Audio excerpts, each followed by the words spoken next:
के मॉर्निंग हम लोग औसत कर रहे थे और उसी में आगे का क्वेश्चन जो कुछ एग्जाम में आए हैं। तो क्वेश्चन है,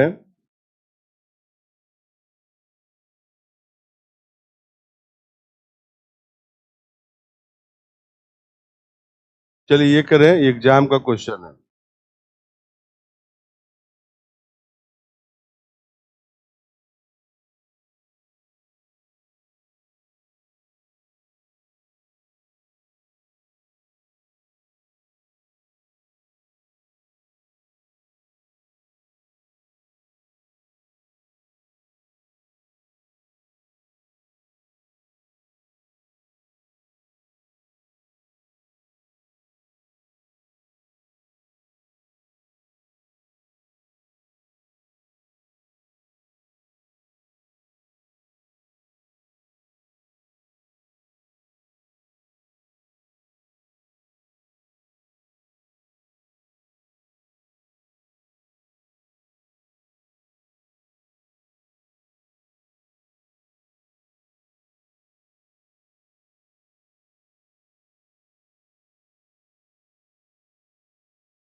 गुड मॉर्निंग जो भी ऑनलाइन क्लास देख रहे हैं।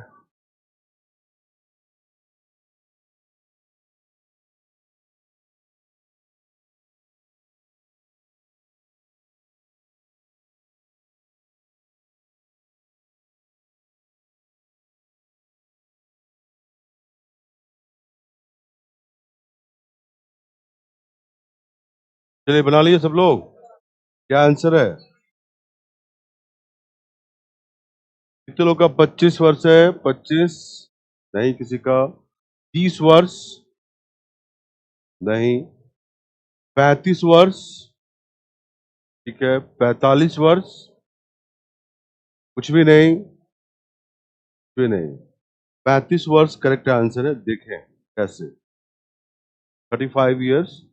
एक शिक्षक और 3 विद्यार्थियों की औसत आयु कितनी है? 20 वर्ष है।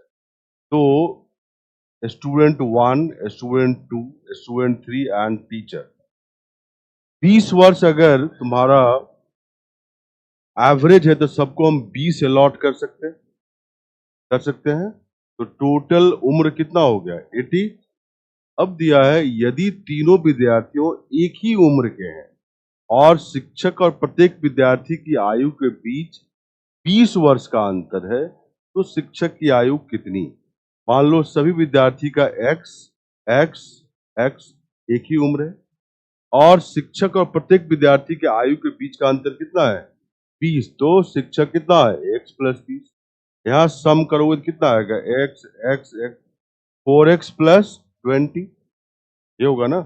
ये दोनों तो सेम है, सम तो सेम होता है ना। तो 4x plus 20 equal to 80। 4x plus 20 equal to 80। यहाँ से x लाओगे तो कितना आएगा? 15। तो स्टूडेंट का उम्र तो 15 आया, टीचर क्या होगा? 15 प्लस 20 कितना? 35। ठीक है, यही आंसर है, यही आंसर।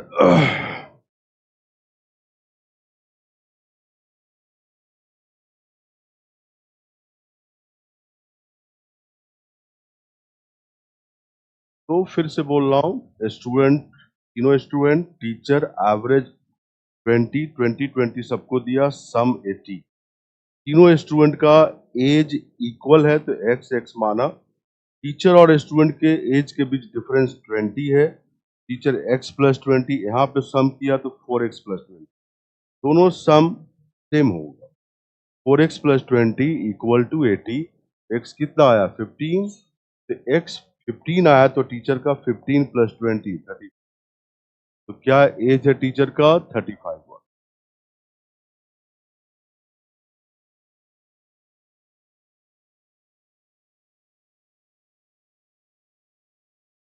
ठीक है, कोई डाउट है किसी को? 15 कैसे आया सर जी? अरे छोटा मोटा कैलकुलेशन कर लो ना। अभी तक यहीं पर लटके हुए हो। 4x इक्वल टू 80 माइनस 20 60, तो x इक्वल टू 60/4 15 ऐसे आ गया। अब ये पूछोगे तो समझ लो तैयारी क्या कर रहे हो। ठीक है, कोई डाउट है? नहीं। Next question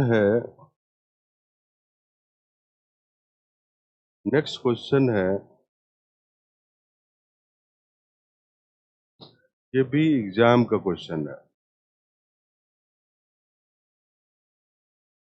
statement based question है।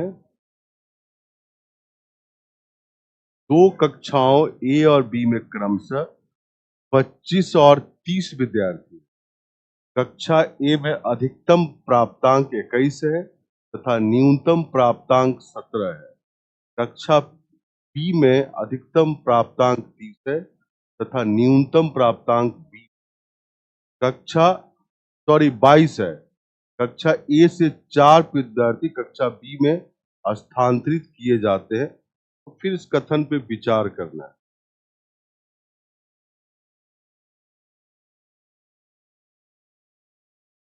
और ये दो कथन है, बारी बारी से चेक करें।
सिंपल औसत का कॉन्सेप्ट यूज होता है, कोई भी कैलकुलेशन इसमें नहीं है।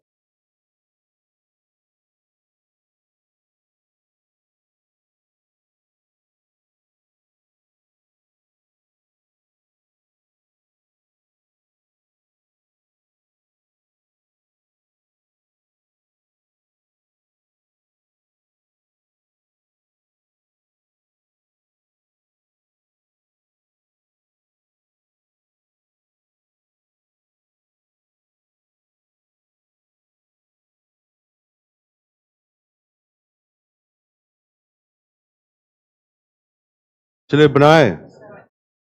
कितने लोग का ए आंसर है? ए। कितने लोग का बी आंसर है? बी। कितने लोग का सी आंसर है? ठीक है, कितने लोग का डी आंसर है? और कितने लोग का कुछ भी नहीं? चलिए, ए इज द राइट आंसर। केवल एक, केवल एक। देखो, इसको हम अगले पेज पे बना देते हैं। क्या है? कक्षा ए और बी, कक्षा ए और बी। कक्षा ए का मार्क्स का रेंज क्या है? 17 से 21। 17 से 21 का रेंज है मार्क्स का। कक्षा बी का क्या है रेंज? 22 से 30। 22 से 30। ठीक है, इससे 4 स्टूडेंट ट्रांसफर किधर कर दिया गया? बी। ठीक है, अब जब हम कथन को चेक करते हैं तो सभी संभावनाओं को चेक करते हैं। ठीक है, अब पहला कथन क्या है? कक्षा बी का औसत प्राप्तांक निश्चित रूप से घटेगा। तो इसका मतलब निश्चित रूप से घटेगा, मतलब सभी संभावनाओं में वो घटना चाहिए। तो संभावना क्या बनता है? देखो, यहां से 4 विद्यार्थी इधर गया है, तो चारों टॉपर मान लो चले गए। या चारों जो बॉटम में है वो चले गए, उसी से संभावना पता चलेगा। अगर चारों टॉपर चले गए और मान लो चारों का मार्क्स 421 वाले भी चले जाएंगे तो इसके न्यूनतम से कम होंगे। तो बताओ इसका औसत ओवरऑल घटेगा या बढ़ेगा? घटेगा। और चारों बॉटम वाले चले गए तो ऑब्वियसली वो घटेगा ही घटेगा, न्यूनतम से तो कम है। तो दोनों ही संभावनाएं में क्लास बी का औसत घटेगा ही घटेगा। पहला कथन तो सही है, पहला कथन सही है। तो हमारा पहला कथन सही हो गया, पहला कथन सही है ये। अब दूसरा है कक्षा ए का औसत प्राप्तांक निश्चित रूप से बढ़ेगा, तो सभी संभावनाओं में बढ़ना चाहिए, है ना। तो इसमें देखो निश्चित रूप से बढ़ेगा कक्षा ए का औसत। देखो 4 अगर टॉपर यहां से चले गए तो जो बचे हैं स्टूडेंट उनका ओवरऑल औसत घटेगा या बढ़ेगा? घटेगा। बढ़ेगा नहीं, घटेगा, क्योंकि टोटल सम अकॉर्डिंगली कम हो जाएगा क्योंकि टॉपर चले गए, तो ए का औसत घट जाएगा। अब मान लो चारों बॉटम वाले चले गए, चारों बॉटम वाले चले गए तो इसका ओवरऑल औसत पहले से बढ़ेगा या घटेगा? बढ़ेगा। दोनों चीज हो रहा है, घट भी रहा है इसका औसत और बढ़ भी रहा है। कथन 2 करेक्ट नहीं है। तो कथन 2 क्या है? गलत है। कथन 2 क्या है? गलत है। इसीलिए केवल एक, इसीलिए केवल एक। ठीक है, कोई डाउट है? फिर से बताऊं, मैंने बोला कि भाई 4 बच्चे यहां से बी में आए, पहला कथन है कि 4 बच्चे तो आ गए, सभी संभावनाओं में, जैसे लिखा निश्चित रूप से, निश्चित रूप से, निश्चित रूप से बढ़ेगा तो सभी संभावनाओं में बढ़ना चाहिए, है ना। तो यहां से मैंने बोला कि 2 ही संभावना बनता है, या तो टॉपर सारे चले गए या बॉटम वाले चले गए। अगर चारों टॉपर गए और चारों का मान लो 21 मार्क्स, 21-20 ऐसे कुछ मार्क्स है, तब भी बी के लोएस्ट से कम है, ये लोएस्ट से कम है, ऑब्वियसली इसका औसत क्या होगा? बढ़ेगा या घटेगा? घटेगा। और यहां से चारों बॉटम वाले 17 वाले चले गए, 17-18 वाले, वो भी इसके लोएस्ट से कम है, तब भी औसत इसका घटेगा बी का। दोनों ही संभावनाओं में बी का औसत घट रहा है, बी का औसत घट रहा है। ठीक है। अब दूसरा था कि दूसरा कथन क्या है? कक्षा ए का औसत प्राप्तांक निश्चित रूप से बढ़ेगा। तो सभी संभावनाएं देखते हैं। मैंने बोला कि चारों टॉपर चले गए इधर, तो इसका जो औसत क्या होगा बचे हुए स्टूडेंट का? घटेगा या बढ़ेगा? पहले से घट जाएगा। और चारों बॉटम वाले चले गए तो बचे हुए स्टूडेंट का औसत क्या होगा? बढ़ेगा। तो ए का औसत बढ़ भी रहा है, घट भी रहा है, तो एक चीज तो नहीं हो रहा है। इसीलिए कथन 2 करेक्ट नहीं है, केवल एक आंसर। क्या आंसर है? केवल एक आंसर। ठीक है, इसको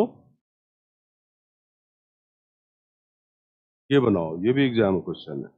थोड़ा सा इसमें संख्या पद्धति लगने वाला है, थोड़ा सा नंबर सिस्टम लगेगा। अरे जो ऑनलाइन देख रहे हो औसत का देख चुके हैं तो कृपया ये क्लास ना करें।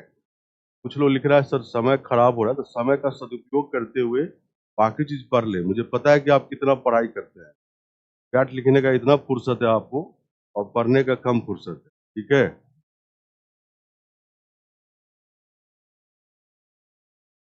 सर आप इंग्लिश को इग्नोर क्यों करते हैं?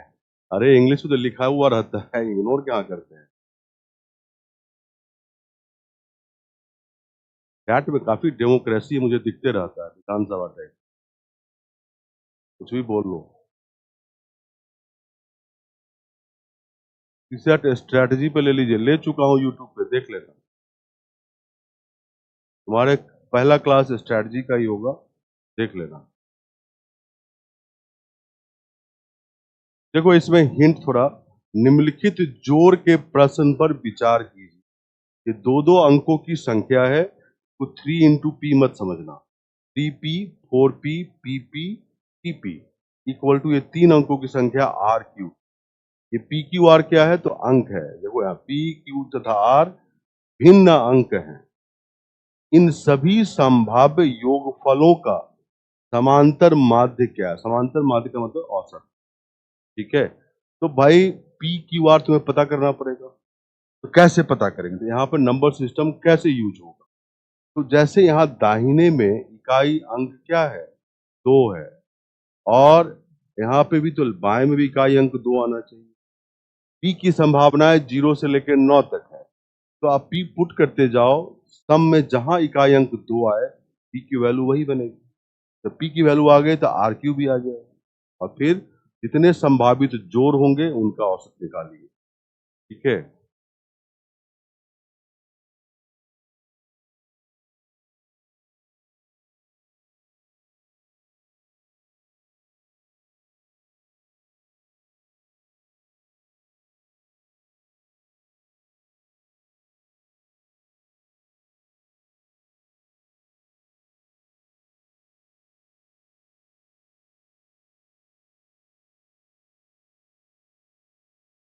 बस दिया नहीं कि चैट में आ रहा नहीं आ रहा, तो कुछ प्रयास भी तो कर लो।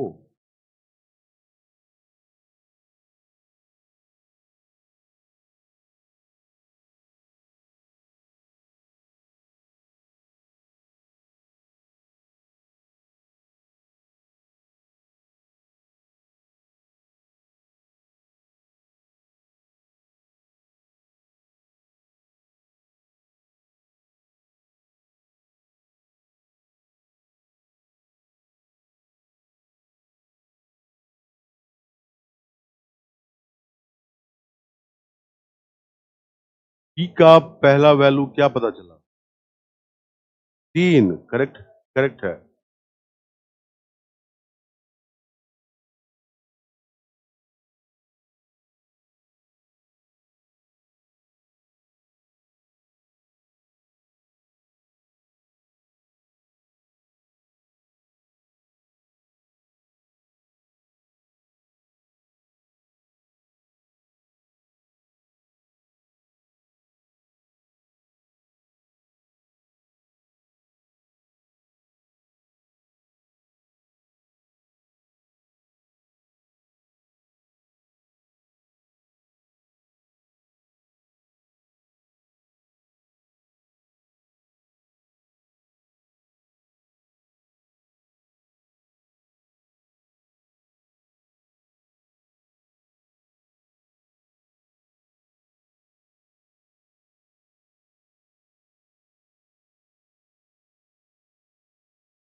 ठीक है, बनाए। क्या आंसर है? टी मतलब 202। 202 करेक्ट आंसर है। जिनका नहीं आया, देखो पी जो अंक है, पी जो अंक है, मैंने बोला दाहिने साइड इकाई अंक तो 2 है, तो बाएं साइड भी आना चाहिए। पी तो अंक है, 0 से 9 तक वैल्यू लेगा। 0 पुट करोगे तो बाएं में इकाई अंक 0 आ जाएगा। 1 पुट करोगे तो बाएं में 1 प्लस 1 प्लस 1 प्लस 1 4 आ जाएगा। देखना तुम पी अगर 3 पुट करते हो तो 3 3 6 3 9 3 12, बाएं में इकाई अंक 2 आएगा। और एक और पी की वैल्यू पॉसिबल है, वो 8। 8 पुट करो तो 8 प्लस 8 16 प्लस 8 24 प्लस 8 32, इकाई अंक 2 है। तो ही पी की वैल्यू पॉसिबल है। जब तुम P3 लेते हो तो सम क्या आएगा? पुट करो यहाँ पे 33 प्लस 43 प्लस 33 प्लस 33, और इसको जोड़ोगे कितना आ रहा है? 142 आया। देखो यहाँ पे R की वैल्यू क्या है 1, Q की वैल्यू क्या है 4, P की वैल्यू क्या है 3। तो P Q R भिन्न अंक है, हो गया ये। तो एक सम तो 142 आया। अब दूसरा जब P 8 हो, P 8 है तो पुट करो यहाँ पे 38 प्लस 48 प्लस 88 प्लस 88, इसको जोड़ोगे तो कितना है? हाँ, 262 आया, है ना। यहाँ P8 है, R2 है, Q6 है, अलग अलग हो गया, है ना। तो दो ही संभावित जोड़ आया, 262 और 142। उसी का समांतर माध्य चाहिए। समांतर माध्य औसत का ही दूसरा नाम, जो हम औसत निकाल रहे हैं। तो निकालो 262 और 142 का औसत, ये कितना आएगा? 202। कितना आएगा औसत? 202। ठीक है, कोई डाउट है किसी को?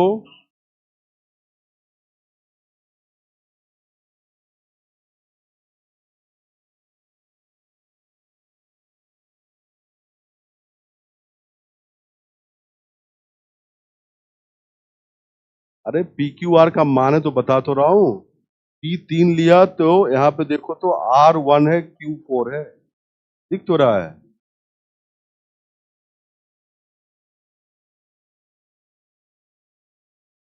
हाँ, क्या समान है?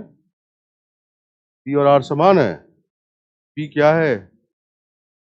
8, और आर क्या है? 2, और क्यू क्या है? 6। ये समान है। अभी तक नींद में है, सोया सोया नहीं है। ठीक है, ओके। 4 क्यों नहीं सर राहुल सिंह? 4 अगर पुट करेंगे तो इकाई अंक बाएं का देखिए क्या आएगा? 4, 4 8, 4 12, 4 16, 6 आएगा। तो 4 कैसे लेंगे? नहीं लेंगे। ठीक है, पढ़ाए। Next question. अभी सब एग्जाम वाले ही कर रहे हैं, पहले ये करें। ये लेटेस्ट क्वेश्चन यही है, 2023 में कोई क्वेश्चन नहीं था, 22 का क्वेश्चन है ये। अरे 8 कहां से आया बताया तो। पी की वैल्यू 0 से 9 तक डालो, जहां पी जिस वैल्यू के लिए लेफ्ट का इकाई अंक 2 आए वो आंसर है। इतना जल्दी आंसर कुछ लोग दे रहे हो जिसे मैं भी नहीं दे पाऊंगा भाई। क्वेश्चन दिया, आंसर आ गया। मुझे पता है कि तुम लोग को पढ़ा दिया गया है, ठीक है, दोबारा से कर लो। आंसर बताना से थोड़े कोई मेडल मिलने वाला है, कोई मेडल नहीं मिलेगा। क्वेश्चन देखते हैं, आंसर।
चलिए बना लिए, क्या आंसर है? 41 kg। कितने लोगों का है 41? Correct answer. अरे पीछे वाले बना लिए तुमने? हाँ, कितना आंसर है? 41 kg कैसे बनाया जरा बताना, खड़े होके बताइए। क्या क्या क्या पहले? बी का पहले में 40 kg है, ठीक है, और दूसरे में कितना है? बी का दूसरे में 42 kg है। दोनों का एवरेज निकाल लिया तो 41 आया। Very good. ऐसा क्यों किए?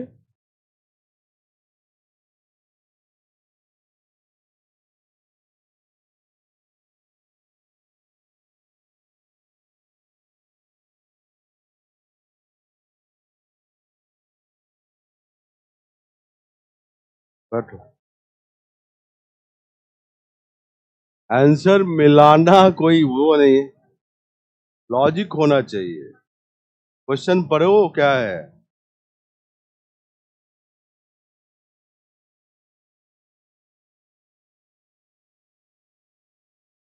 क्वेश्चन है ए बी सी का औसत भार 40 kg है, तो ए बी सी के भार का सम क्या होगा? 3 गुना 40 120। बी डी ई का औसत भार 42 kg है, तो बी डी ई का सम 3 × 42 126। अब बोला है एफ का भार ई के भार के बराबर है। एफ और बी का भार बराबर है, बताना है A B C D E F का औसत भार क्या है। A B C D E F का औसत भार तभी निकाल पाओगे जब A B C D E F के टोटल वेट पता हो। हम टोटल वेट निकालेंगे। अब देखो यहाँ ए बी सी पता है, बी डी पता है। अब देखो यहाँ पे क्या है, बी और एफ इक्वल, इसकी जगह हम क्या लिख सकते हैं? एफ लिख सकते हैं। तो यहाँ से इसको मिटाओ और यहाँ पे एफ लिख दो। अब इसको जोड़ोगे तो बाएं में क्या आएगा? A B C D E F, और इधर कितना आएगा जोड़ के? 246। ये पता चला कि A B C D E F का टोटल भार 246। तो औसत निकाल सकते हो। 246 को 6 लोग हैं, 6 से भाग दो और ये 41 kg आया। ये आंसर है।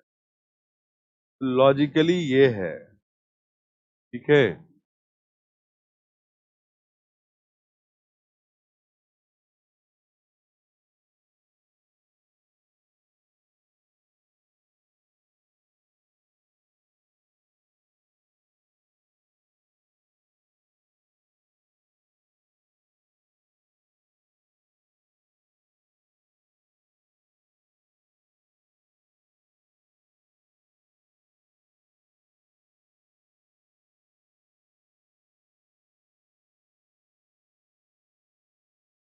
ठीक है, नेक्स्ट क्वेश्चन एक और है, ये देखें।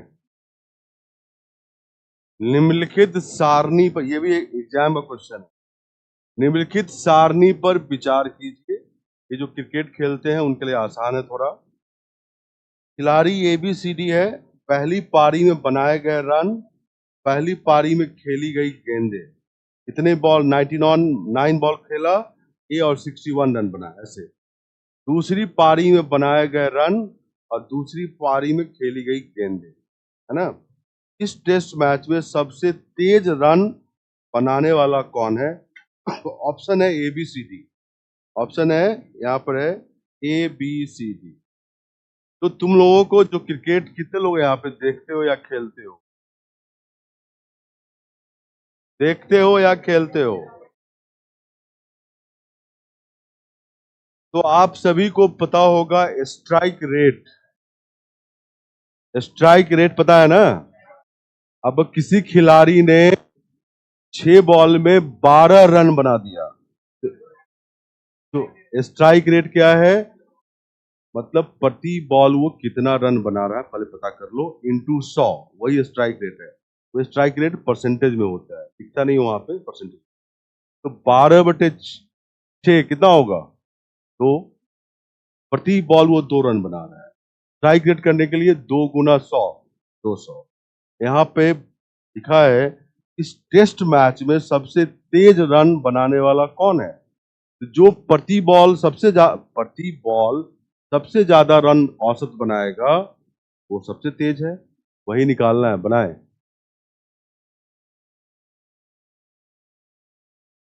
इतना जल्दी नहीं बनेगा, फिर तुक्का लगा रहे हो। इस क्वेश्चन को कैलकुलेट करने के लिए 1 मिनट लगेगा। तुम 10 सेकंड में आंसर बता रहे हो, कैसे होगा? तो इसका मतलब रिजल्ट रिग्ड है, समझ रहा है?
वही तो तुम बी आंसर बताता, ये बना नहीं तुमसे? बन गया? ठीक है, अभी कॉपी देखता हूँ क्या बनाया तुम।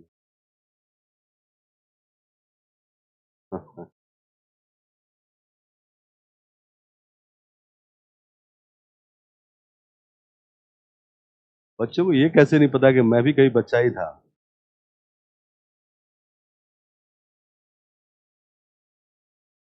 मैं तो बीए एमए एमफिल सब किया हूँ। मैं भी तो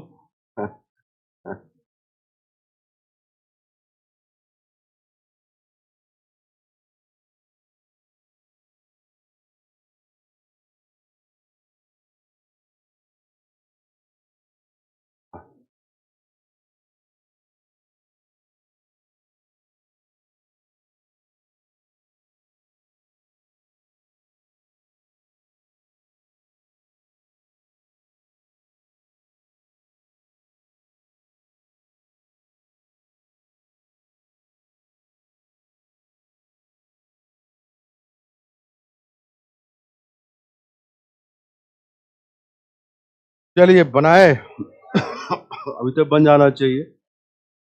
ए का अगर औसत प्रति बॉल देखोगे तो ए कितना रन बनाया है? 61 प्लस 14, 75। कितने बॉल में? 175। ये ए का स्ट्राइक रेट, मतलब प्रति बॉल इतना रन बनाया, एवरेज इंटू 100 करोगे तो परसेंटेज में आएगा। ये तुम्हारा कितना आएगा? 25 3 जा 25 7 आएगा। तो अप्रोक्सीमेटली मैं 0.4 लिख रहा हूं, ठीक है? 0.4। वैसे आंसर क्या आया तुम लोग का? D delta. कितने लोगों का डी डेल्टा है? ओके। कितने लोगों का ए है? ए बैट्समैन ए, ठीक है? नहीं, batsman B, okay, batsman C. चलिए, वैसे आंसर है B. B is the right answer. अब बी का निकालोगे तो बी का कितना है? रन 55 और बॉल कितना? 12 और 85, 97। ये सॉल्व करोगे तो ऑलमोस्ट 0.5 आएगा, ठीक है? मैं पहला डिजिट ही लिया, आगे नहीं। इसी तरह सी का कितने रन है? 35। सी का कितना है? 35। बॉल कितना खेला? 75 प्लस 50, 125। 5 से काटो, 7/25, तो लगभग ये 0.3 के पास, ये लिख दिया लगभग। अब डी का देखो कितना रन बनाया? 25। डी ने 25 बनाया कितने बॉल में? 105 बॉल में। बताओ ये कितना आएगा? ये लगभग 0.25 इसके आसपास है। बताओ सबसे ज्यादा किसका है? बी का। तो आंसर बी होगा। आंसर क्या होगा? बी।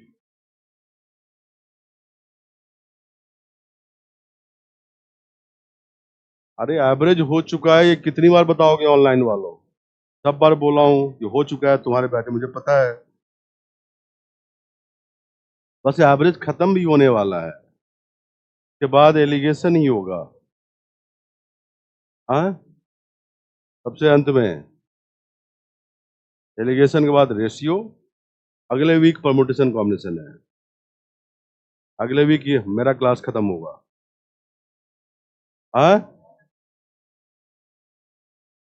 हाँ, रिवीजन करा दीजिए, पढ़ दीजिए, टेस्ट दे दीजिए। अरे तुम्हारे पास वीडियो है, दोबारा देखो ना भाई, दोबारा देखो ना। हाँ,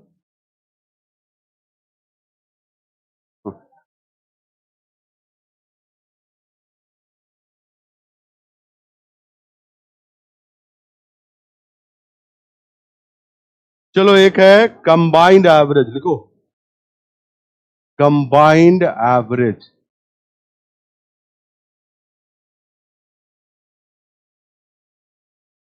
हिंदी में इसे बोलते हैं संयुक्त औसत। संयुक्त औसत, और भी कोई दूसरा नाम है इसका हिंदी में? कंबाइंड एवरेज का हाँ, समायोजित और समायोजित औसत भी नाम है। और भी कोई नाम है? मिश्रित औसत भी नाम है भाई। ठीक है, मिश्रित औसत, समायोजित औसत, संयुक्त औसत, जो भी बोलो सब है। अब कंबाइंड एवरेज का मतलब है कि मान लो एक टेस्ट इस क्लास में हुआ और सेम टेस्ट दूसरे क्लास में हुआ, सेम टेस्ट। तो पहले क्लास में मान लो नंबर ऑफ स्टूडेंट n1 है और एवरेज a1 है, ठीक है। दूसरे क्लास में नंबर ऑफ स्टूडेंट n2 है और औसत क्या है? a2 है। अब अगर अगर हम जानना चाहें दोनों क्लास को कंबाइन कर दें तो संयुक्त औसत क्या है, मिश्रित औसत क्या है, ये जानना चाहें तो कैसे करेंगे? तो देखिए बाएं में अगर टोटल सम ही तो चाहिए, तो बाएं से देखो सम क्या आएगा? n1 इंटू a1 प्लस दूसरे क्लास का सम क्या है? n2 into a2 divided by total कितने बच्चे हैं? n1 plus n2। तो basically total sum divided by total number of student, यही है, यही हमारा संयुक्त औसत है, मिश्रित औसत, यही हमारा संयुक्त औसत है और मिश्रित औसत है। ठीक है, अगर यहाँ पे तीसरा क्लास भी होता, थर्ड थर्ड क्लास, तो प्लस n3 a3 बढ़ता, यहाँ प्लस n। चौथा क्लास है तो यहाँ पर बढ़ता प्लस n4 a4, नीचे प्लस n, ऐसे।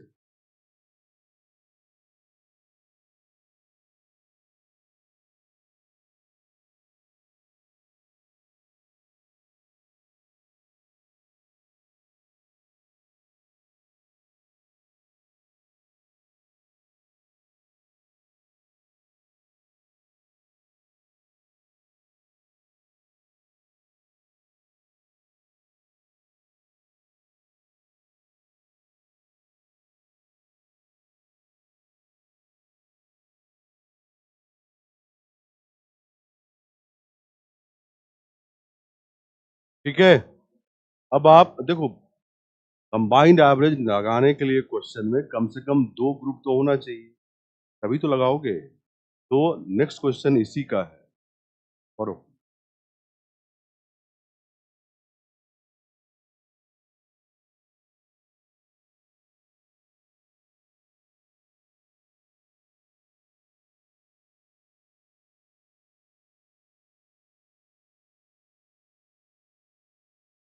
यहाँ पे दो ग्रुप है, पुरुष और महिला, दिख रहा है तुमको?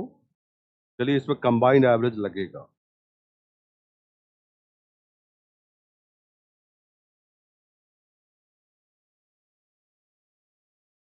जिनको नहीं दिख रहा है वो थोड़ा पिक्सल बढ़ा लें, 360 कर लें।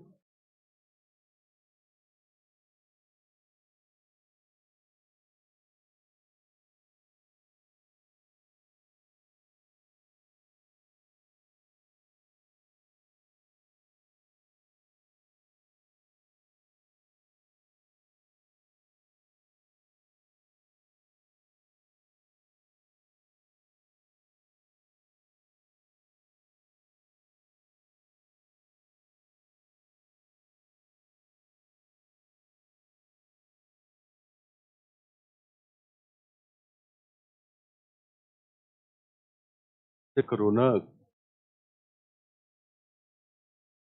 अगर फॉर्मूला ही लगाना है तो यहाँ पुरुष, यहाँ महिला। ठीक है, कितने पुरुष हैं? 8। कितने महिलाएं? नहीं पता। पुरुष का औसत जो खपत है वो कितना है? 15 किलोग्राम। तो 15 केजी। और महिला के केस में क्या है? 6 किलोग्राम, 6 केजी। और ओवरऑल औसत कितना है? 10.8। ये है ना? बस बनाओ, एन निकालना है। महिलाओं की संख्या कितनी है?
चलिए बनाए। क्या आंसर है? 7। 7 is the right answer. 7 is the right answer.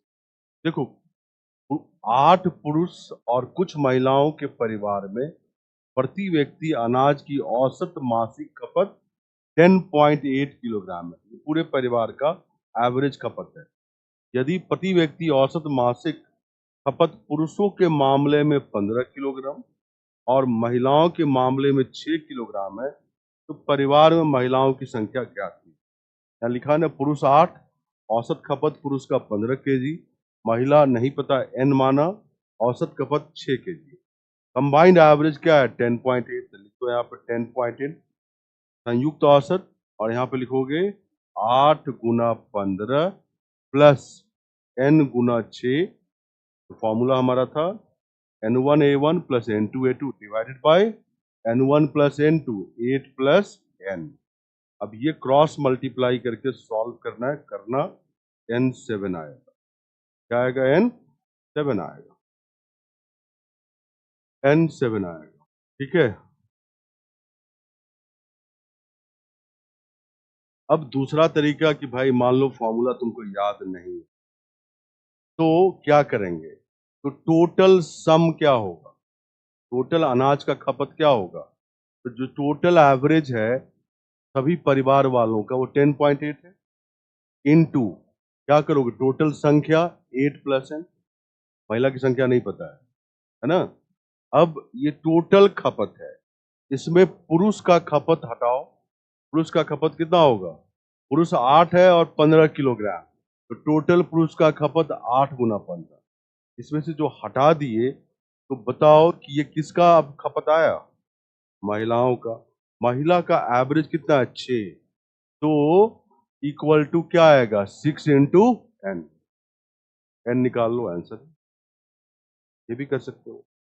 Total खपत, टोटल पूरे परिवार वालों का एवरेज इंटू टोटल परिवार वाले माइनस पुरुष का खपत टोटल माइनस कर दिए 8 इंटू 15 करके, तो ये जो बचा यहाँ पर महिला का टोटल खपत एवरेज से भी निकलेगा 6 इंटू एन इक्वल होगा एन निकाल दो। ऐसे भी कर सकते हैं। ठीक है, समझ गए? कोई डाउट है? पीछे वाले कोई डाउट है? नहीं, हटाएं इसको।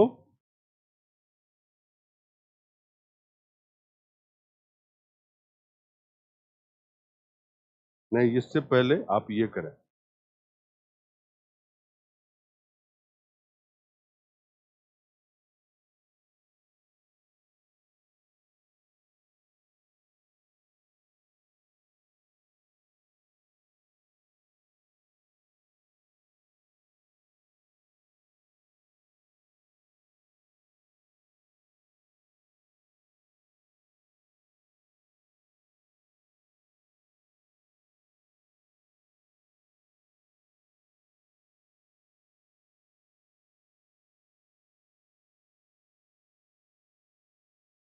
किम सेन गुप्ता, खुद कैलकुलेशन कुछ किया करो, ये मत बोल दो कि सर मेरे बदले आप एग्जाम दें। अब इसमें इनको कैलकुलेशन में दिक्कत हो रहा है। ये मैं तो कर ही दूंगा, थोड़ा सा खुद खुद भी किया करो ना।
चलो बनाए, क्या आंसर है? 49। कितने लोग का है? करेक्ट आंसर है 49। जिनका नहीं आया, 40 विद्यार्थियों की एक कक्षा का औसत स्कोर 52 है। यदि 10 विद्यार्थियों का औसत स्कोर 61 है, तो बाकी विद्यार्थी कितने होंगे? 30 का औसत स्कोर क्या है, यही निकालना है। टोटल स्कोर क्या होगा? 40 विद्यार्थी है, 40 गुना 52 माइनस 10 विद्यार्थी का सम क्या होगा? 10 गुना 61। अब बताओ ये टोटल जो मार्क्स बचा वो 30 बच्चों का बचा, इसको 30 से भाग दोगे तो औसत आ जाएगा बाकी 30 का। यही करना है। 40 गुना 52, इन्होंने बोला है कैलकुलेशन मैं कर देता हूं, 208 और 0, 52 गुना 4 208 माइनस 61 इंटू 610 बाई 30, यही है ना? अब जरा माइनस कीजिए तो कितना आएगा? 1470 बटे 30, ये कट गया 12 49। ये अगर फॉर्मूला लगाना चाहते हो तो इसको दो पार्ट में बनाओ, 30 स्टूडेंट और 10 स्टूडेंट, यही है। 10 स्टूडेंट का एवरेज 61, इनका एवरेज A1 नहीं पता। कंबाइंड एवरेज कितना है? 52। इनको फॉर्मूला लगाना है 52 कंबाइंड एवरेज संयुक्त औसत, ठीक है, इक्वल टू 30 गुना A1 प्लस 10 गुना 61 बटे 30 प्लस 10 40। यहां से A1 निकाल लीजिए, वही आंसर है। माइनस इसीलिए किया, ये 40 बच्चों का टोटल मार्क्स है, उसमें से 10 बच्चों का टोटल मार्क्स माइनस किया तो क्या आया? 30 बच्चों का मार्क्स, बाकी बच्चों का टोटल मार्क्स आया, तो 30 से भाग दो तो एवरेज आ गया। और फॉर्मूला लगाना है तो माइनस नहीं किया, प्लस ही किया है, देख लो। N1A1 plus N2A2 by N1 plus A।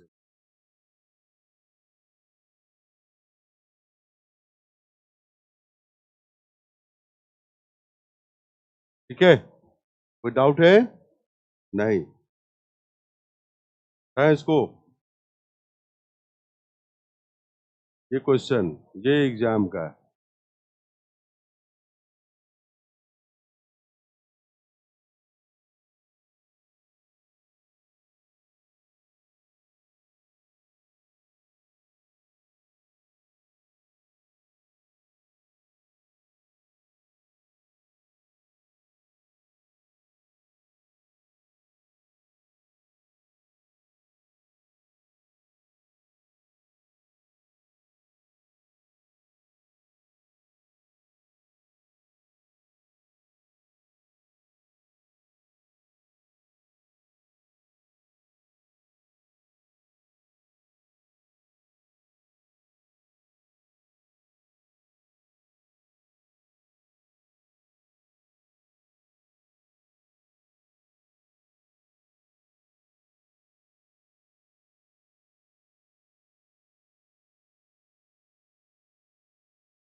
चलो बनाए, क्या आंसर है? 62।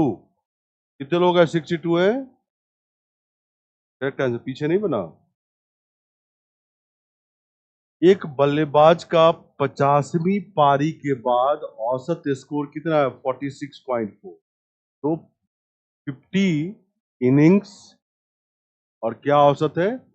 46.4, है ना? 60वीं पारी के बाद उसका औसत स्कोर कितना हो जाता है? 2.6 बढ़ जाता है। तो 46.4 प्लस 2.6 कितना हो जाता है? 49। 60 पारी के बाद औसत ये हो जाता है। तो पिछली 10 पारियों में उनका औसत स्कोर क्या था? तो 10 इनिंग और 50 10 60, इसमें स्कोर क्या था? A2 average. अगर फॉर्मूला लगाना चाहते हो तो ओवरऑल एवरेज क्या है? 49। 49 equal to 50 into 46.4 plus 10 into A2 by 50 plus 10 60 पारी। यहां से A2 निकालिए, कैलकुलेशन कीजिए, क्रॉस मल्टीप्लाई कीजिए, 62 आ जाए। ये फॉर्मूले लगा के, बिना फॉर्मूले का 60 पारी में टोटल रन कितना होगा? 60 गुना औसत 49। 49 कहां से आया देख लो, में से 50 पारी, पहली 50 पारी का टोटल इसको माइनस कर दो। ये किसका स्कोर है? लास्ट 10 इनिंग का। और इसको 10 से भाग दे दो, यही लास्ट 10 इनिंग का एवरेज है। तो 620 ऊपर आएगा, नीचे 10, और ये क्या होगा? 6। आंसर क्या आएगा? 62। ठीक है, तो जैसे करना हो।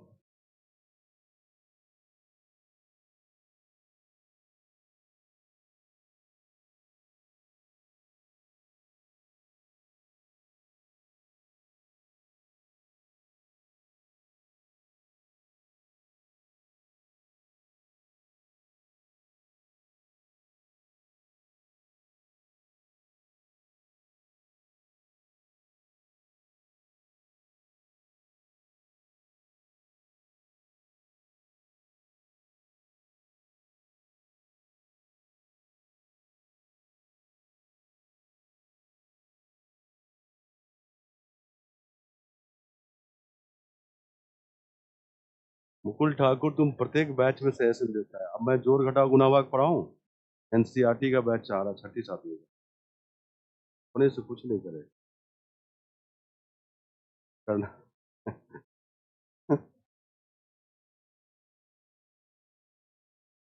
ठीक है, नेक्स्ट क्वेश्चन। कोई डाउट है इसमें?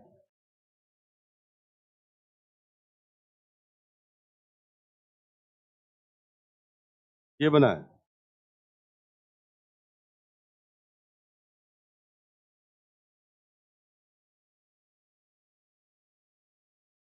अरे फॉर्मूला वाला बता तो दिया। फॉर्मूला बोला ये तो था। एक मिनट रुक जाना, आगे, एक मिनट एक मिनट, इधर था 13, ये फॉर्मूला वाला ही तो है, बाएं वाला।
बनाए, क्या आंसर है? 19। 19 करेक्ट आंसर है। ठीक है, 19 करेक्ट आंसर है। क्या है? ये भी क्वेश्चन एक टाइप है, काफी एग्जाम में आता है, बता दूं मैं। 13 पेपरों का औसत कितना है? 40। तो 13 पेपर में औसत कितना है? एवरेज 40। पहले 7 पेपर का औसत 42 है। तो फर्स्ट 7 पेपर का औसत क्या है? 42। अंतिम लास्ट 7 पेपर का औसत क्या है? 35। तो 7वें पेपर में प्राप्त अंक ज्ञात कीजिए। टोटल कितना पेपर है? 13।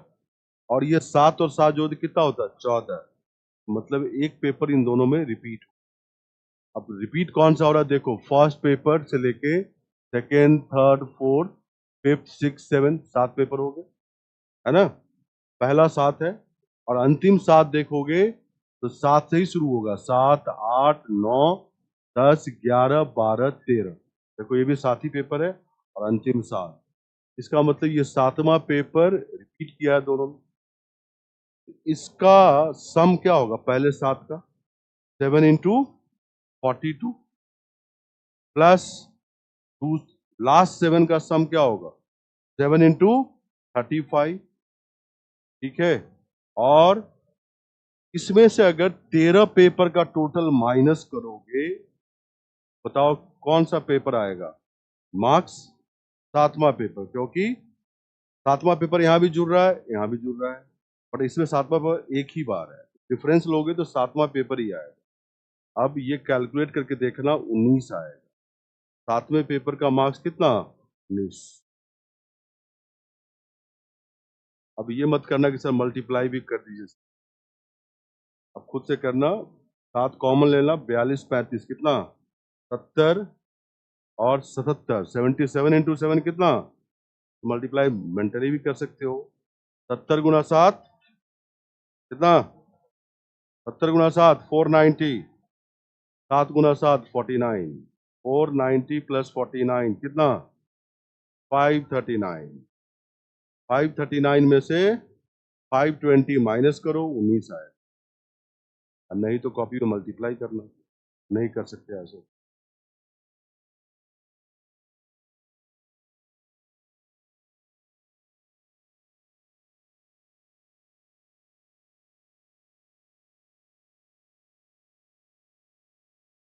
सिक्स अंक दिया हो तो आंसर नहीं आएगा, ऐसा क्वेश्चन एग्जाम में नहीं दिएगा।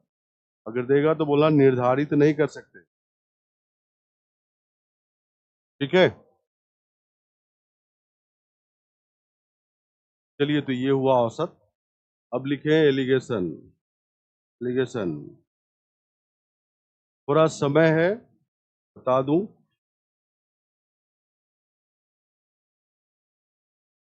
एलिगेशन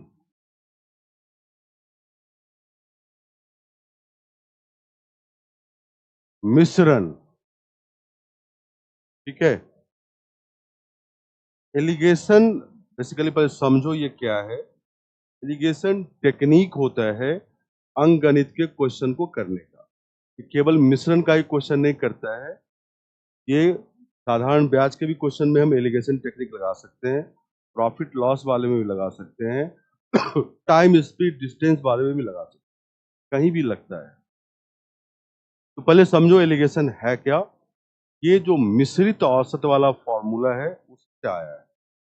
हमारे पास क्या था मिश्रित औसत वाला, N1 टोटल संख्या ऑब्जर्वेशन का डाटा का, N2 टोटल दूसरे ग्रुप का डाटा की संख्या, एवरेज मान लो इसका A1 है, इसका एवरेज क्या है A2 है।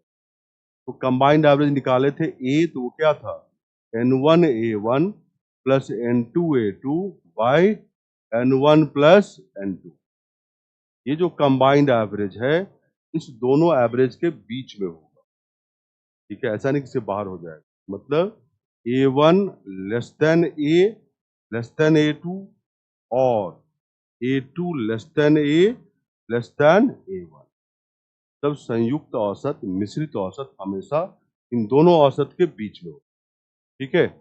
अब इसको एलिगेशन में इस चीज को कैसे कन्वर्ट करते हैं एलिगेशन टेक्निक में। पहले ग्रुप का एवरेज क्या है A1, दूसरे ग्रुप का एवरेज क्या है A2, कंबाइंड एवरेज क्या है A, ऐसे लिखते हैं। उसके बाद ये दो लाइन खींचते हैं। ये पहला औसत किसके आधार पे कैलकुलेट किए हो, नंबर ऑफ डाटा N1 के, यहाँ पे N1 लिख दो। दूसरा औसत किस आधार पे कैलकुलेट हुआ है N2, यहाँ पे N2 लिख दो। समझ गए। अब यहाँ पे इस दोनों जगह तो क्रॉस है डायगोनली जो दिख रहा है विकर्णवत, ए और A2 का डिफरेंस लिखो यहाँ पे। यहाँ भी ए और A1 का डिफरेंस। डिफरेंस तुम्हें ऐसा लेना है कि डिफरेंस पॉजिटिव लिखना है। क्या लिखना है, पॉजिटिव। अगर A2 माइनस ए निगेटिव आ जाए तो क्या लोगे A माइनस ए। अगर A माइनस A1 निगेटिव आ जाए तो क्या लोगे A1 माइनस ए। ध्यान रखना, बॉटम लाइन ध्यान रखना कि यहाँ पर डिफरेंस पॉजिटिव है। अब मान लो हम ये वाला केस लेते हैं, दो ही केस हो सकता है ना, ये वाला भी। यहाँ A2 A से बड़ा है, A2 A से बड़ा है मतलब A2 माइनस ए क्या होगा, पॉजिटिव होगा। और यहाँ पे A क्या है, बड़ा है A1 से, यहाँ डिफरेंस लोगे तो पॉजिटिव के लिए क्या लोगे A minus A. Alligation rule says इन दोनों डिफरेंस का रेशियो इस N1 और N2 के रेशियो के बराबर है। तो यहाँ लिखेंगे N1 बाई N2 equal to A2 minus A divided by A minus A1। ठीक है। अब तुम कुछ भी याद नहीं करना है, मैंने बताया पहले ग्रुप का एवरेज दूसरे ग्रुप का एवरेज बीच में कंबाइंड एवरेज। पहले ग्रुप का एवरेज कैलकुलेट हुआ किसके बेसिस पे, N1 के बेसिस। दूसरे ग्रुप का एवरेज किसके बेसिस पे, N2 के बेसिस। फिर हमने बोला कि डिफरेंस ऐसा लेना है विकर्णवत डायगोनली, डिफरेंस पॉजिटिव रहे, डिफरेंस पॉजिटिव रहे। हमने बोला कि अगर ये केस है A2 बड़ा है ऐसे, A2 माइनस ए पॉजिटिव होगा तो लिख दिया यहाँ पे। और A1 से बड़ा है तो A माइनस A1 पॉजिटिव होगा। फिर रूल सेज इन दोनों डिफरेंस का रेशियो इन दोनों रेशियो के बराबर है, N1 N2 के रेशियो के बराबर, लिख दिया। अब टोटल यहाँ पे अननोन कितने हैं, 1 2 3 4 और 5। चार चीज दिया होगा तो पांचवा निकल जाएगा। 4 चीज दिया रहेगा तो 5वां अपने आप निकल जाएगा। अगर 3 ही चीज दिया हो, वो 3 चीज कौन सा?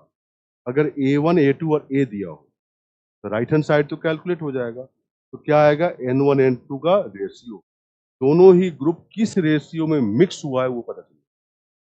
समझ गए? पहले तो इसको लिखें और इसको अप्लाई कैसे करते हैं अभी बताएंगे। लिखो इसको।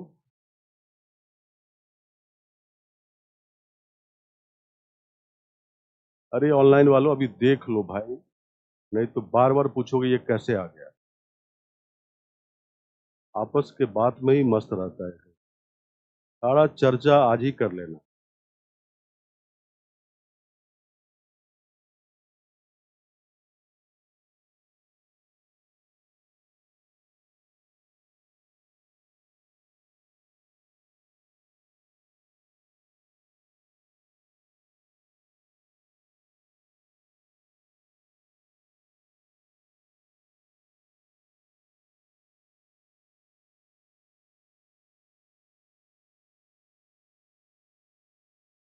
इनको समझ में नहीं आ रहा है, दूसरी बार वीडियो देखो, फिर से बैक हो जाओ 3 मिनट और पीछे से देखो। जब समझा रहा था तो बात में मस्त थे, पीछे जाओ 3 मिनट पहले और देखो।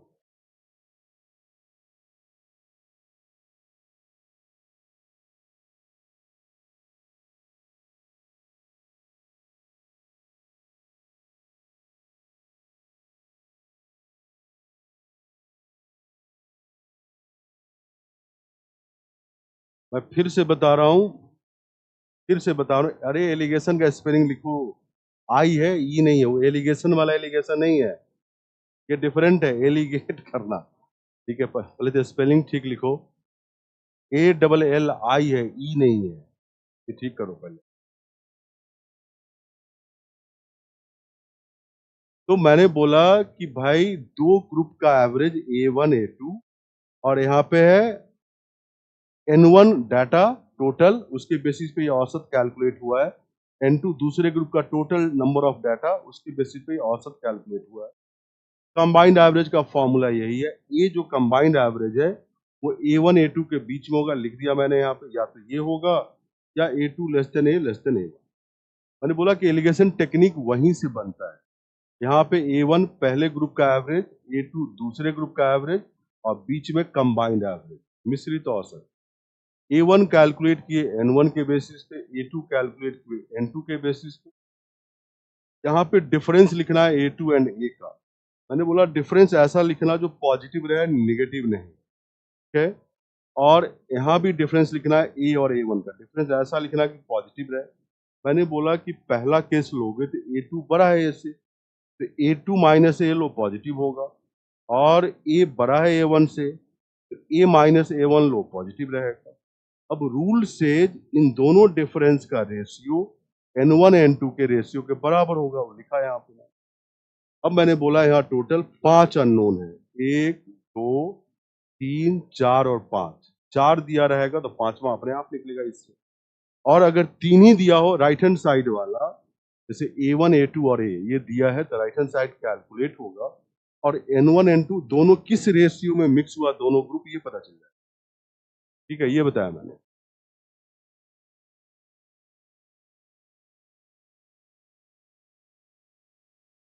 ठीक है, अब जैसे ये बहुत जगह ये टेक्निक यूज होता है, मान लो मैं यहीं पे दिखा रहा हूं कैसे यूज होता है। मान लो दो तरह का राइस मिक्स करो, चावल मिक्स करो, दोनों का औसत प्राइस पता है। पहला मान लो 10 रुपए प्रति केजी है, दूसरा मान लो 20 रुपए प्रति केजी। मिक्स होने के बाद मान लो 14 रुपए पर केजी मिश्रण का औसत प्राइस है। तो बताओ किस रेशियो में दोनों मिक्स हुआ? तो 20 और 14 का डिफरेंस बताओ, 6। 14 और 10 का डिफरेंस 4। तो किस रेशियो में मिक्स हुआ? 6:4। यही है ना, मतलब 3:2। यही आंसर है। अगर ये 3 केजी है तो ये 2 केजी है, ये 300 केजी है तो ये 200 केजी है, ये 3000 केजी है तो ये 2000 केजी है, ये 3 लाख केजी है तो ये 2 लाख केजी। रेशियो क्या है? 3:2। समझ गए? ऐसे यूज करते हो। दूसरा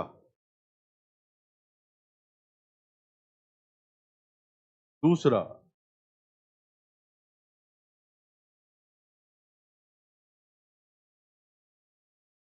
दूसरा ये है कि मान लो तुम्हारे पास दो मिक्सचर है, मिश्रण है मिल्क एंड वाटर का, दूध और पानी का।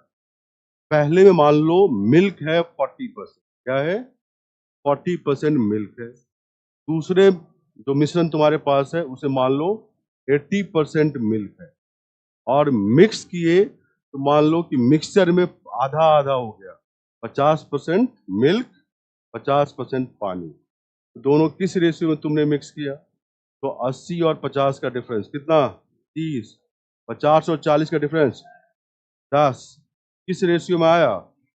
3:1। अब यहाँ समझने के लिए यहाँ पे मिल्क लिया, मिल्क लिया, मिल्क लिया, औसत लोगे तो तीनों सेम चीज का लेना।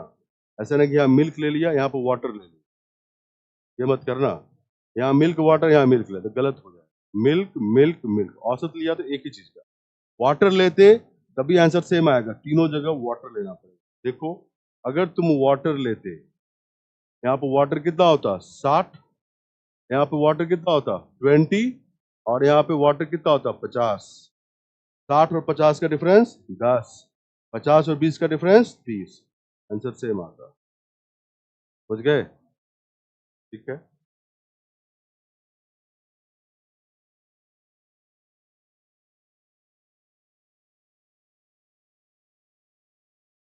ये नहीं पढ़ाए थे सर, अरे ये दूसरा चैप्टर स्टार्ट हो गया। औसत, औसत खत्म हो गया, औसत खत्म हो गया। सब दिन औसत ही पढ़ोगे। नेक्स्ट है, सब लोग समेटने लगा। हाँ क्या बोले हो?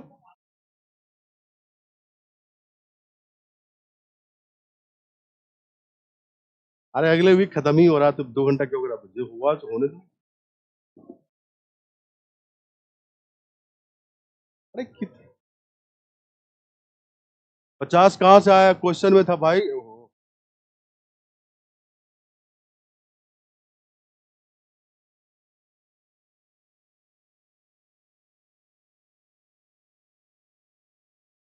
क्या बताया, समझा नहीं। अरे अब कर, तुम खुद से कर भाई अब।